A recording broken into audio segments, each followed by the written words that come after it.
یہ تو ہم دیکھ رہے ہیں کہ اس وقت ایک اہم ڈیولپمنٹ ہم نے آج دیکھی کہ آج بلاول بھٹو صاحب نے تاجروں سے ملاقات کی ہے اور انہوں نے یقین دلانے کی کوشش کی ہے کہ جی صوبے کے طور پر بھی ہم تاجروں کو انگیج کرنا چاہ رہے ہیں. ایک اور اہم ڈیولپمنٹ یہ بھی آج نظر آئی کہ ہم نے دیکھا کہ آج مذاکراتی ایک دور ہونے جانا تھا اور پھر وہ نہیں ہو سکا, اور ایکسپیکٹیشنز یہ تھی کہ شاید کوئی بریک تھرو ہوگا, لیکن اس کے بعد ہم نے دیکھا کہ جملے بازی زیادہ رہی, کوئی بریک تھرو تو خیر ڈائلاگ کی طرف تو ہم نہیں جا سکے. ہم ہمیشہ یہ بات کرتے ہیں کہ جی معاشی آپ کو بحالی چاہیے تو آپ کو اسٹیبلٹی چاہیے اور اس کے لیے پولیٹیکل اسٹیبلٹی ضروری ہے, لیکن پھر اکنامیکل سچویشن بھی ہمیں نظر آ رہی ہے کہ وہ مثبت جانب جا رہی ہے. آپ کو پہلے تو نہ صرف مجھے ویلکم کرنا ہے, آپ کو مبارکباد بھی دینی ہے کہ بنگلہ دیش کے معاملے میں پچھلے سال جو ایک اہم بریک تھرو ہوا تھا اس میں اب ایک پروسیس میں آگے چلتے چلے جا رہے ہیں اور پھر حکومت کی جانب سے اقدامات بھی اٹھائے جا رہے ہیں معاشی ترقی کی جانب. لیکن آپ سے سب سے پہلے مجھے یہ جاننا ہے کہ واٹ ڈو یو تھنک کہ کتنا امپورٹنٹ ہوگا یہ جس کی ہم بار بار بات کریں کہ جی سسٹینیبلٹی کی ضرورت ہے, سرٹنٹی کی ضرورت ہے, وہ ہمیں کم از کم پولیٹیکلی نہیں مل پا رہی ہے. بسم اللہ الرحمن الرحیم. میں اکثر یہ کہہ رہا ہوں پاکستان کو بنے ہوئے آج 77-78 سال ہوئے.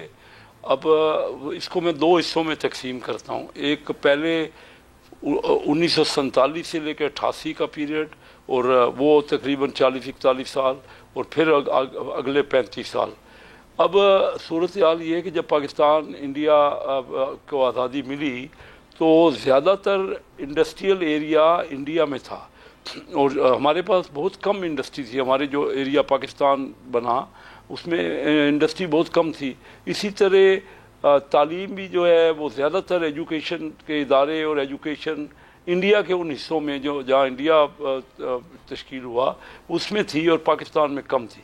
پھر کیا وجہ ہے کہ یہی پاکستانی تھے اور پہلے 88 تک 41-42 ایئرز پاکستان انڈیا سے آگے بڑھ رہا تھا. پاکستان کی پر کیپیٹا 80 اور 90 میں 50% زیادہ تھی انڈیا سے. اور مجھے یاد ہے بڑا کلیئرلی کیونکہ ڈاکٹر محبوب الحق صاحب میرے بہت قریب تھے.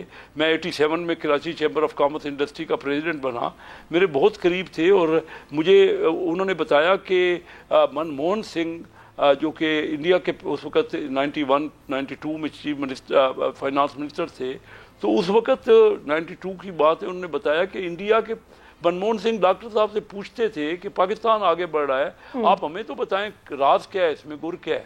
تو یہ تو حالت تھی. اور انڈیا کو ہندو ریٹ آف گروتھ کہتی تھی IMF. اس وقت انڈیا کی over all economy GDP Pakistan سے 4 گنا تھی, اگرچہ ان کی آبادی 6 گنا تھی. ابھی آج انڈیا کی GDP ہم سے 12 گنا ہو گئی ہے, 4 ٹریلین 4000 ارب ڈالر کے قریب ہو گئی ہے, جبکہ ہماری 370 بلین ڈالر ہے. تو 12 گنا ہو گئی ہے, 4 گنا تھے 12 گنا. اگلے 35 سالوں میں پہلے 40 سال ہم نے ترقی کی, اگلے 35 سال انڈیا نے ترقی کی. اس کی وجہ یہی ہے جو سیاسی ہم نے آپس میں چپکلشیں کی ہیں, جو ہم نے پارٹیوں میں آپس میں زیادہ تر ایک دوسرے کے ساتھ کشیدگی کی ہے. میں مین وجہ یہ سمجھتا ہوں.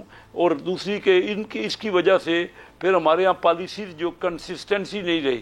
جب یہ جھگڑا ہو جائے, اگر آپ سیاسی طور پہ آپس میں اختلاف کرنا چاہ رہے ہیں, اور اختلاف کی ایک تو ہوتا ہے نا کہ اختلاف رائے, جب اس کو تشدد میں کر دیں, جب وہ دہشت گردی کی شکل اختیار کر لے, تو پھر کوئی نہ, کیونکہ ترقی جو ہوئی ہے نا ان علاقوں میں, جو اس کے علاوہ اس پچھلے 3 دہائیوں میں یا 4 دہائیوں میں جو جن ملکوں نے ترقی کی ہے, مثلا ویتنام ہے, تھائی لینڈ ہے, یہ بنگلہ دیش ہے, انڈیا ہے, اور ان ملکوں میں یہ ایک بات کامن تھی کہ ان کے یہاں ترقی 2 طریقے سے ہوئی ہے. ایک تو باہر کی انویسٹمنٹ آئی ہے اور ایک ایکسپورٹ لیڈ گروتھ ہوئی ہے, کیونکہ وہ ان ملکوں میں ہی ہوتی ہے باہر کی انویسٹمنٹ آتی ہے, یا کہ جن ملکوں میں کنسسٹنسی ہو, یعنی جو پالیسیز ہیں اس کا تسلسل ہو, حکومتوں کا تسلسل ہو, اور کچھ نہ کچھ یہ سیاسی جو یگانگت ہو.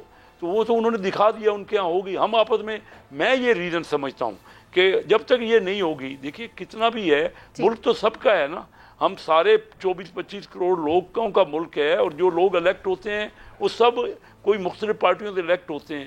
اس ملک کے الیکٹڈ نمائندے ہیں, اسمبلی میں جاتے ہیں جب ہم اپنے کانسٹیٹوئنسیز میں جاتے ہیں تو یہ ان سے کہتے ہیں لوگوں سے کہ ہمیں ووٹ دیں، ہم آپ کو تعلیم کے لیے بہتر سہولتیں دیں گے، ہم لوگوں کو روزگار کے لیے مواقع پرووائڈ کریں گے، لیکن جب ہم اسمبلیوں میں جاتے ہیں تو کوئی بات ہی نہیں کرتے، بھول جاتے ہیں میں نہ مہنگائی کی، نہ کوئی لوگوں کی تعلیم کی، نہ کہ تو یہ جب تک رہے گا نا آپس میں اختلاف رہے گا اور تشدد رہے گا تو میں یہ سمجھتا ہوں کہ بڑا مشکل ہوتا ہے ان حالات. اس کے باوجود آپ دیکھ رہے ہیں کہ ان حالات کے باوجود ملک کے وسیع تر مفاد میں ساری پارٹیز ہی ایک پیج پر کیسے صاحب ملک کے وسیع تر مفاد میں ساری ہی پارٹیز ایک پیج پر آ کے بات تو کرنا چاہ رہی ہے لیکن بات بن نہیں رہی. مختصر آپ سے جاننا یہ چاہ رہی ہوں کہ ذرا سی بات خراب ہوتی ہے دونوں جانب سے تنقید کے نشتر شروع ہو جاتے ہیں.